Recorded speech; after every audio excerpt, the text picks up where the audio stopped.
Hello guys, good morning. Welcome back sa aking channel. Anyway, good morning ulit sa inyo. Pasensya na, ngayon lang nakapag-vlog ang lola nyo kasi busy-busy yan for the past week. Marami po akong inasikaso. Nagpunta din ako ng Naik dahil pinatawag yung mga buyer ng unit doon. It happened na ang nakapangalan sa namin ay yung kasi siya talaga yung nagporsige din na makakuha kami doon. May concern lang sila doon sa mga unit kasi parang nagka-problema. Ngayon, bago ako makarating, ay pagkagaling pala namin sa pinaka-clubhouse nila, nag-vlog ako doon. Kaya lang di ko nagustuhan yung vlog ko kasi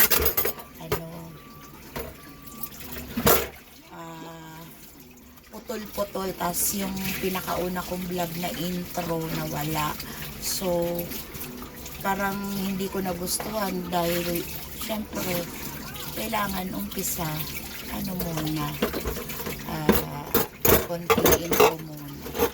Iyon, maghapon kami doon kasi yung magi-interview sa amin na na tao, and then yung magi-inspection sobrang tagal dumating kasi sa dami ng unit doon, kanya-kanya sila ng assignments, kaya yung na-assign siguro sa amin may mga inuna, kaya nakiusap lang ako doon sa isa na kung pwede unahin kasi kami dahil 4:30 na yun nung nandoon pa rin kami. So far pala guys, nung andun kami, kasama ko yung apo ko na si Jmar, buti na lang nakisama siya, hindi siya nagkulit.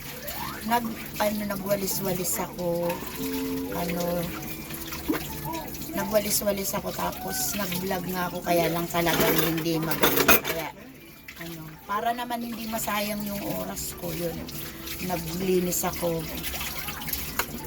Nai-excite na sana akong lumipat doon, kaya lang di pa nga talaga nagagawa, and then parang may problema, ewan ko ba kung ano mangyayari. Tapos nung after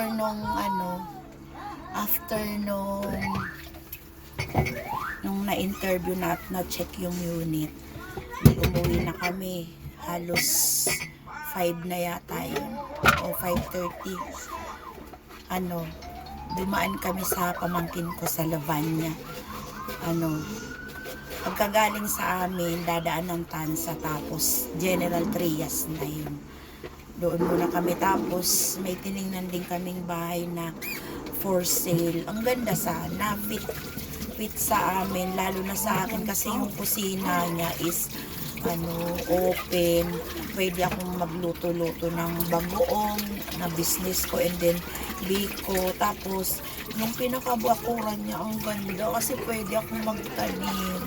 Tapos may puno pa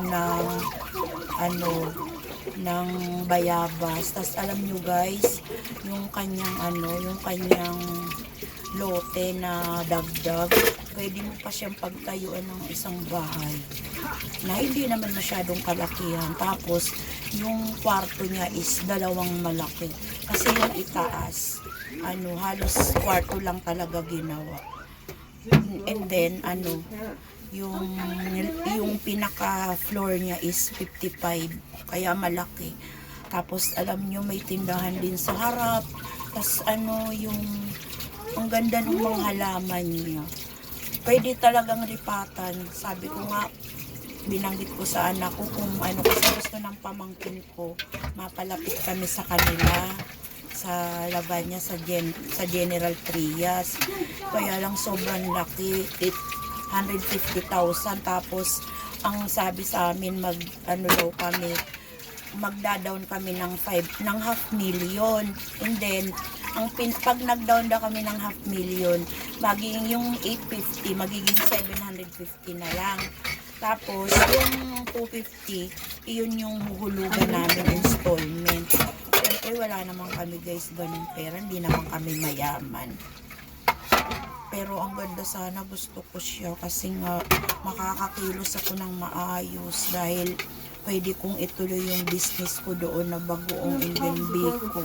Kasi maluwag siya, makakakilos ako ng maayos. Ayun.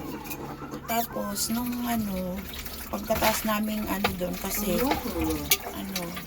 yung wala naman kasi kaming cash na tsaka tiningnan lang naman namin. Bumalik ulit kami sa pwesto ng pamangkin ko. Kasi may tindahan sila sa Labanya Phase 1. Yun. Nag-stay muna kami doon, kwentuhan. Tapos umuwi na kami. Kaya busy ako. Nakauwi kami dito anong oras na? Mag alas 10 na ng gabi. Tapos linggo naman busy din, maraming ang hirap na pag ganitong ako lang lahat ang gumagawa kaya busy ako. Tapos ito ngayon, naisip ko mag-vlog habang naghuhugas ng pinggan. Ayun. Para habang naghuhugas, daldalan tayo. Ayun. Guys,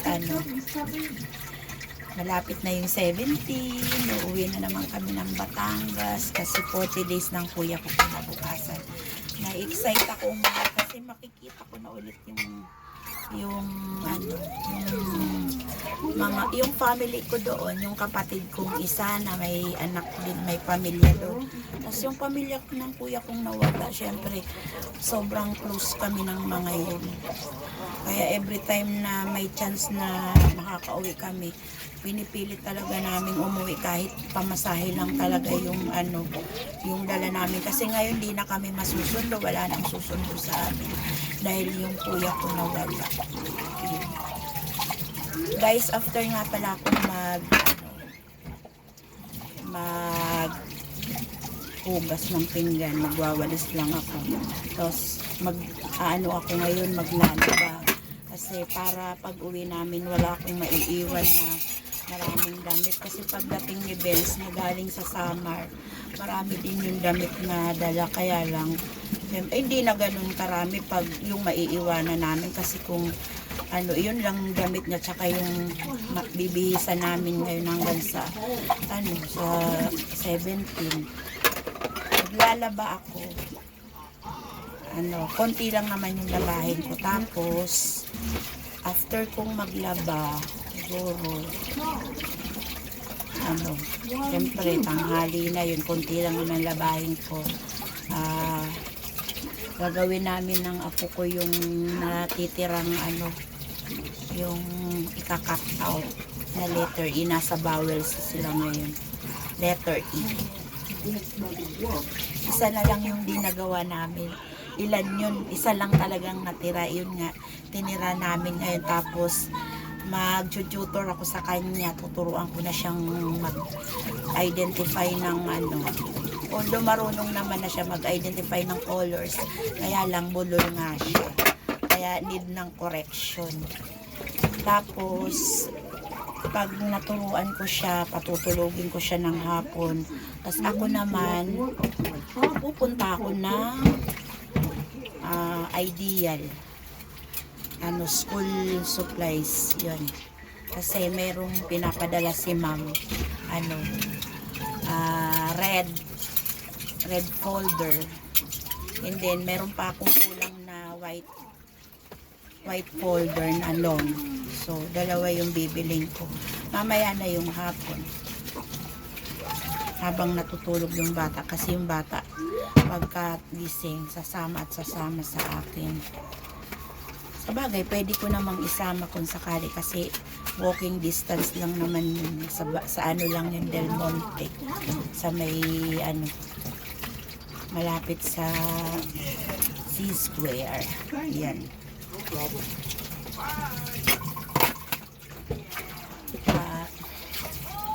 Yun nga pala yung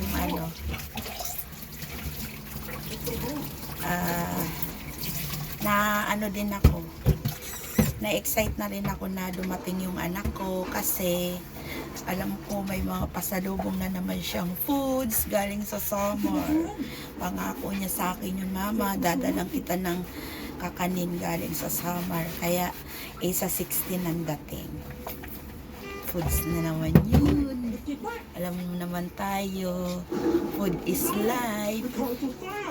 Kaya napaghahalata. Ay, naku guys. Dinadaan ko na lang sa sa ngiti yung ating kabisihan. Wala naman kasing ibang gagawa kundi ako. Mahirap naman na hindi ko gagawin to, di kalat-kalat naman dito sa amin.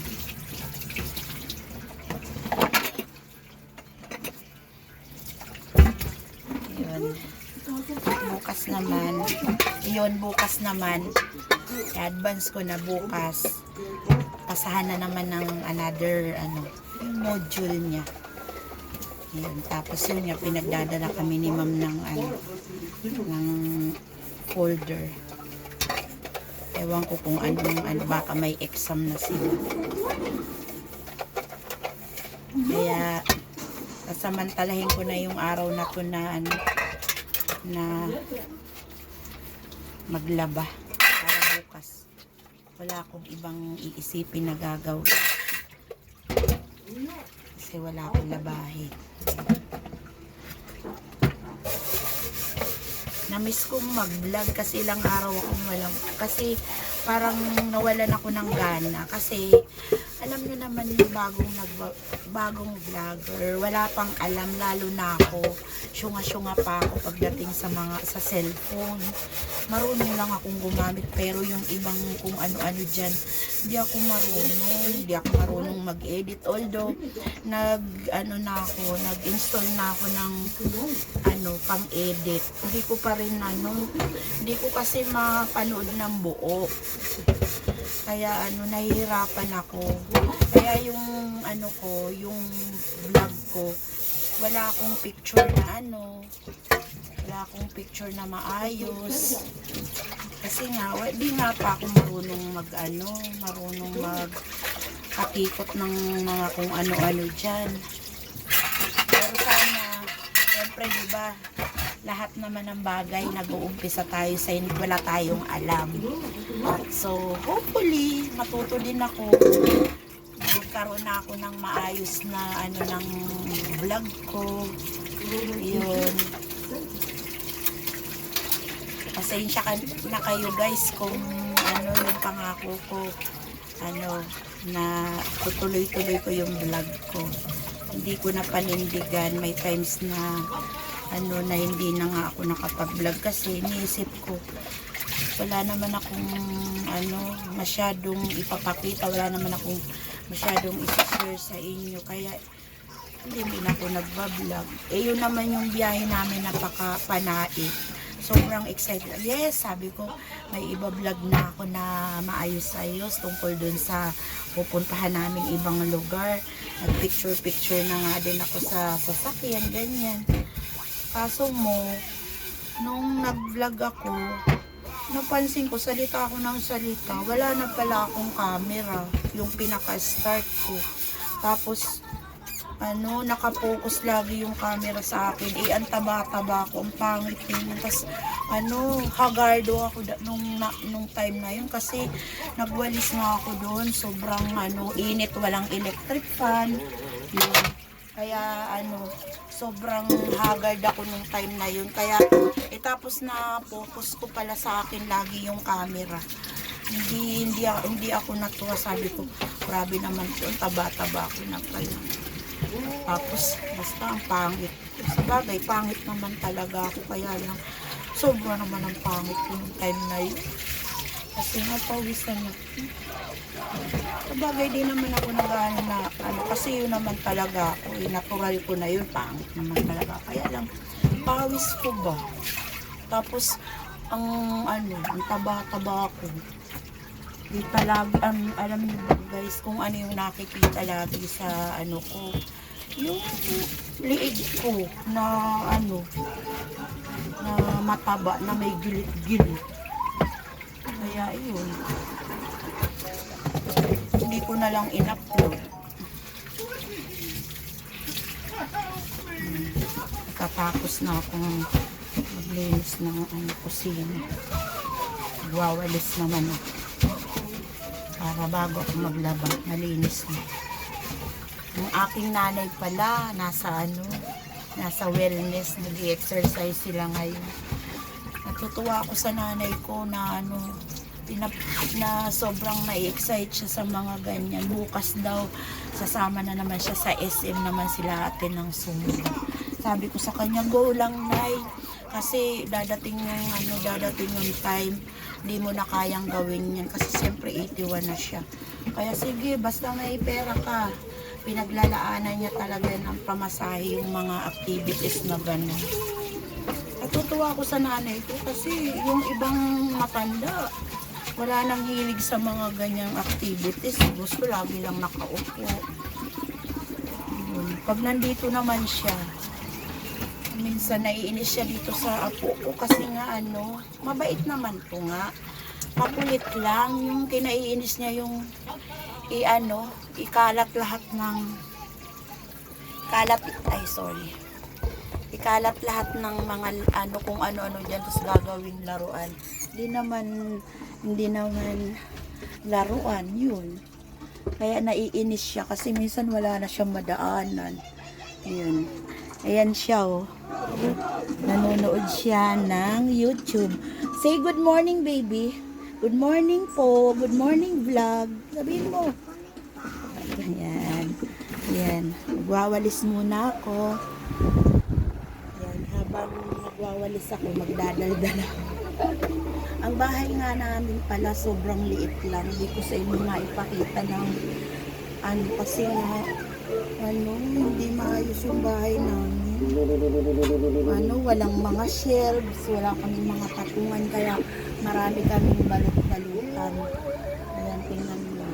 Ito yung ng nanay ko, higaan niya, dyan lang siya. Yan lang ang kanyang higaan. Ayan, tingnan nyo, balot-balutan namin. Ito pala, labahin to. Labahin yan. Yan, ang mga bag niya, mga hangir. Ayan. Tapos, yun yung taas namin. Ayan, taas namin yan.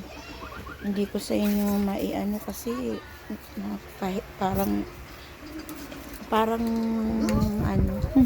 nahihiya ako. Hindi naman ako nahihiya kasi mahirap lang naman talaga kami. Yung bang nahihiya ako na hindi in order yung mga gamit, ganyan. Kasi nga wala nga kaming mga shelves. Kaya mga ganyan, mga balot-balot ang aming Ayan. Walis nila ako ng konti bago ako maglaba. Ayan. Nakapag-almusal na nga pala kami. Sinabayan ko yung si Jmar kasi para ganahan. And then nakapag-upload na ako ng isang TikTok ko, yun. Kaya kumpleto na naman yung araw ko.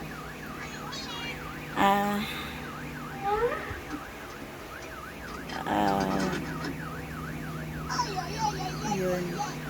Pa din. Mataba pa rin. Haggard pa din. Ay, Diyos ko. Kailan kaya ako makakapagpagupit. Kasi sobra ng kulot ng buhok ko. Parang ayaw ko nang magpariban kasi nasira lalo yung buhok ko.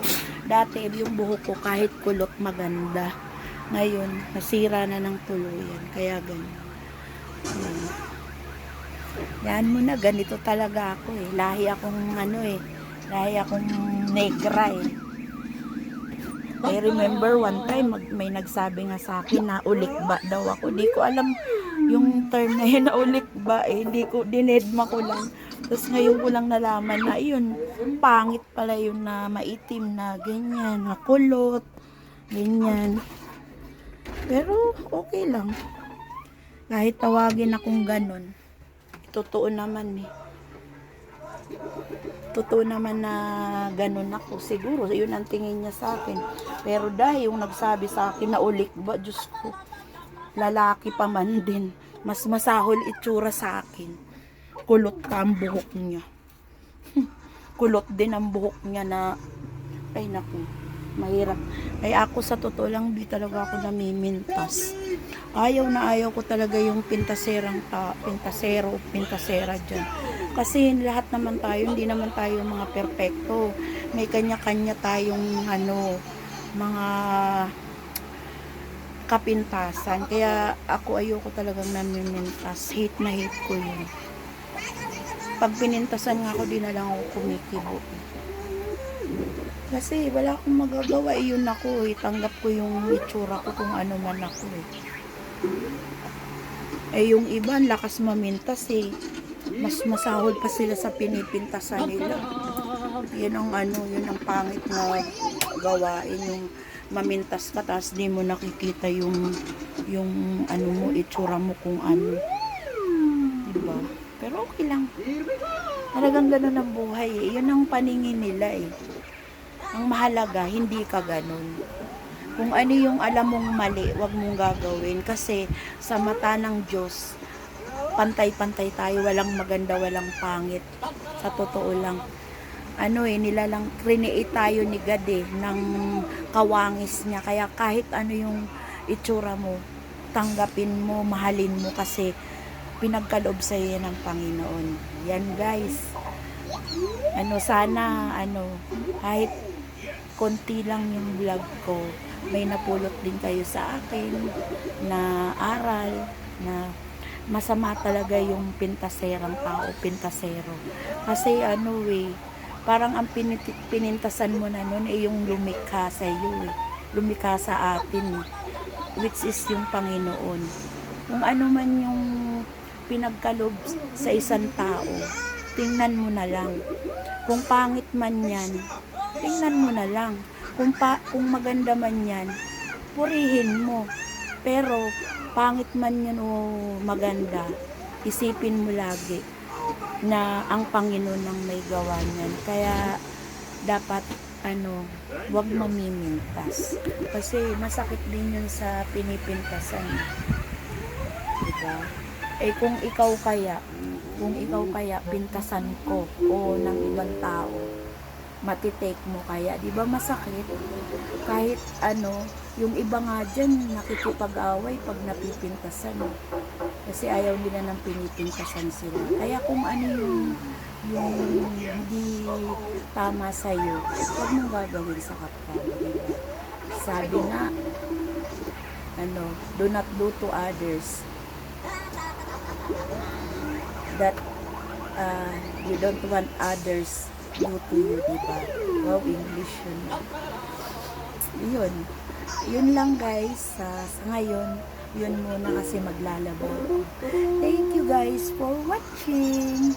See you all on my next vlog. Thank you very much. Hindi ko Diyos mabalos. Mahal ko kayo. Mwah.